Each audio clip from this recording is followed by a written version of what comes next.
Imagine a case so unsettling that it forever altered the perception of a beloved childhood icon, Hello Kitty.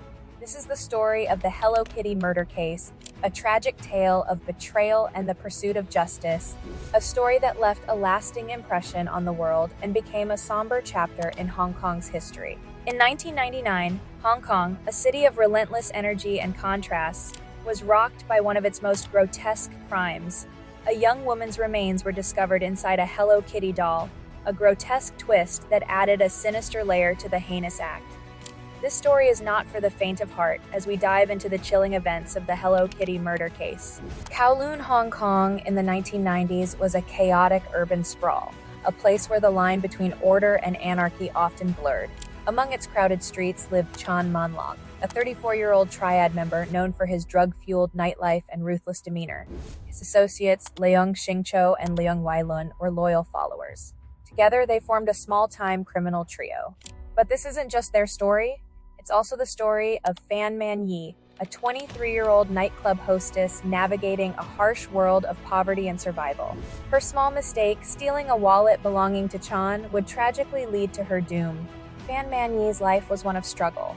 Born in Hong Kong in 1976, she grew up in a society grappling with rapid change, economic disparity, and the harsh realities of urban life. Orphaned at a young age, she was placed in a girls' home, where stability was fleeting and the pressures of survival were constant. Like many in her position, Fan faced an uphill battle. Lacking education and support, she entered adulthood with limited opportunities. By her early 20s, she was working as a nightclub hostess, a profession that provided a small income, but left her vulnerable to exploitation. Fan's life was a delicate balance. Each night brought the potential for conflict, danger, and desperation. She was determined to carve out a life for herself, but her circumstances often left her making difficult decisions. Among the patrons of the nightclub was Chan Man-lok, a regular visitor with a reputation for intimidation. Known in the underworld as a triad member, Chan flaunted his power and wealth. His presence was as commanding as it was menacing. It was during one of these nights that Fan noticed an opportunity. Chan's wallet, left carelessly on the table, caught her eye. For someone living paycheck to paycheck, struggling to cover even basic necessities, the temptation proved too strong. For Fan, the decision to take Chan's wallet wasn't made lightly. She knew the risks, but desperation clouded her judgment. The money could have been a lifeline, a way to pay off debts, secure rent, or buy food. But what seemed like a small act of survival would spiral into a chain of events that would seal her fate. At the heart of this horrific crime were three men: Chan Man-lok, Leung Shing-cho, and Leung Wai-lun. Together, they orchestrated and carried out a month-long ordeal of torture and cruelty that would shock the world. Chan Man-lok, a 34-year-old triad member, was the mastermind behind the crime. Known for his volatile temper and ruthless nature, Chan saw Fan Man-yee's theft not just as a personal affront, but as a challenge to his authority. His response was swift and calculated. He ordered her abduction and used her as an outlet for his sadistic impulses. Chan viewed Fan not as a person, but as an object of his revenge. Under his orders, the torture escalated to unimaginable levels, blurring the line between punishment and sheer barbarity. Leung Shing-cho, in his 20s, was Chan's trusted right-hand man. While his loyalty was born out of fear rather than respect, he played an active role in the crime. Reluctant yet compliant, Leung participated in the abuse, contributing to the systematic torture of Fan. Leung's hesitation was overshadowed by his fear of Chan. Though he may have felt uneasy, his participation made him complicit in every act of brutality. The youngest of the trio, Leung Wai-lun, was just 16 years old. Desperate for approval and recognition, he saw his involvement as a way to solidify his place within the group. Instead of questioning the morality of his actions, he blindly followed Chan's lead, eager to demonstrate his loyalty. Leung's youth did not absolve him of responsibility. His participation, though likely fueled by peer pressure, added another layer of cruelty to Fan's suffering. Over the course of a month, the trio subjected Fan to unspeakable torture. They beat her with metal rods, burned her with hot wax, and deprived her of food and water. Her suffering wasn't just an act of revenge. It became a twisted form of entertainment for her captors. Fan's captors showed no mercy. Her cries for help were ignored, her injuries left untreated. Each day brought new horrors as her captors found increasingly cruel ways to assert their dominance and inflict pain. Chan's sadism was methodical. He treated Fan's suffering as a game, constantly pushing the boundaries of what he could inflict, whether it was forcing her to endure scalding burns or binding her so tightly that she couldn't move. Chan orchestrated each act with precision. Encouraged by Chan, Leung Xingqiu and Leung Wailun participated without hesitation, turning their victims' agony into a form of collective entertainment. Their laughter echoed through the apartment, a chilling reminder of their inhumanity. In her final days, Fan was barely alive. Malnourished, dehydrated, and broken, she could no longer defend herself. Yet her captors showed no signs of stopping. Their cruelty continued until her body could endure no more. Even in death, Fan's suffering didn't end. Her remains became the focus of their next grotesque act, cementing this crime as one of the most horrifying in Hong Kong's history. When Fan Man-yee finally succumbed to her injuries, the perpetrators were left with the grim reality of their crime. Her death, though inevitable after weeks of torture, posed a new problem for Chan Man-lok and his accomplices. How could they dispose of the evidence without drawing attention? For Chan, the solution needed to be as thorough as it was cruel. To him, Fan's remains were not a person's body. They were evidence to be eliminated. In a chilling attempt to dispose of Fan's body, the men began boiling her remains. Their goal was twofold: to prevent decomposition that might attract attention, and to render the evidence unidentifiable. This grotesque act filled the apartment with a stench so overpowering that even the neighbors took notice. Despite the unmistakable smell, no one intervened.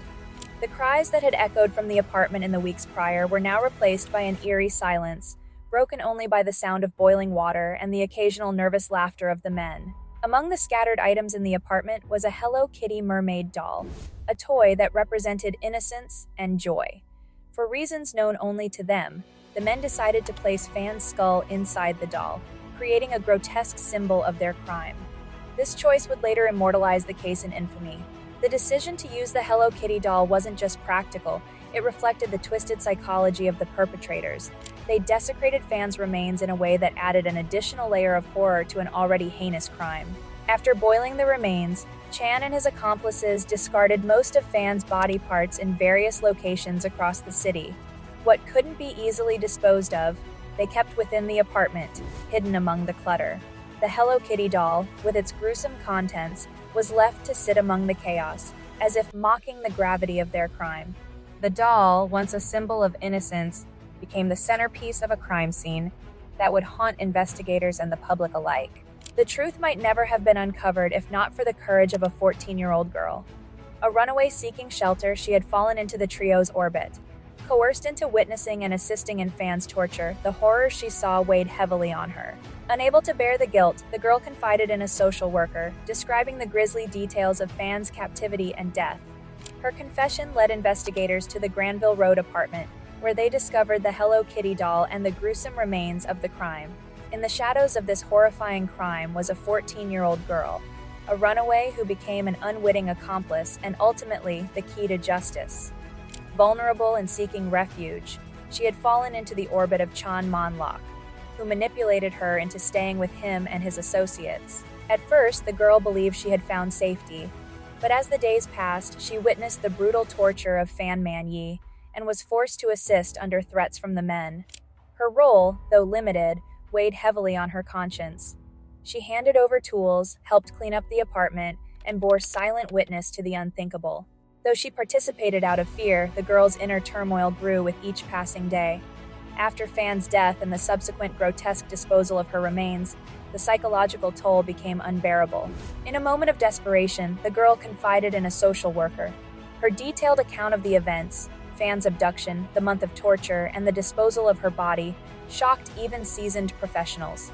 The social worker immediately reported the crime to authorities, marking the beginning of the case's unraveling. Guided by the girl's testimony, police entered the Granville Road apartment. What they found inside was a scene of unimaginable horror.